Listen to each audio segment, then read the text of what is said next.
Medium range హీరోల సినిమాలకు ఒకప్పుడు బడ్జెట్ సమస్యలుండేవి. వాళ్లపై 50 కోట్లు ఖర్చు పెడితే వస్తుందా రాదా అనే అనుమానాలుండేవి. కానీ కొన్నాళ్లుగా అవి కనిపించట్లేదు నిర్మాతలకు.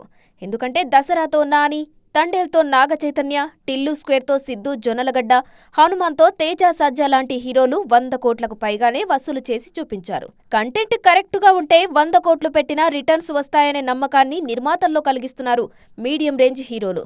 అందుకే వాళ్లతో భారీ సినిమాలు ప్లాన్ చేస్తున్నారు. నాని హీరోగా నటిస్తున్న హిట్ 3 బడ్జెట్ 80 కోట్లకు పైనే.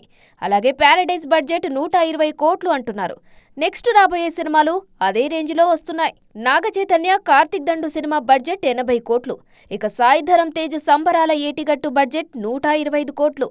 ఇందులో ఓ పాటను 1000 మంది డాన్సర్లతో చిత్రీకరిస్తున్నారు. విరూపాక్షతో 100 కోట్లు కొద్దిలో మిస్ అయిన మెగా మేనల్లుడు సంబరాల ఏటిగట్టుతో లాంఛనం పూర్తి చేయాలని చూస్తున్నారు. అలాగే తేజ సజ్జా మిరాయ్ బడ్జెట్ భారీగానే ఉంది.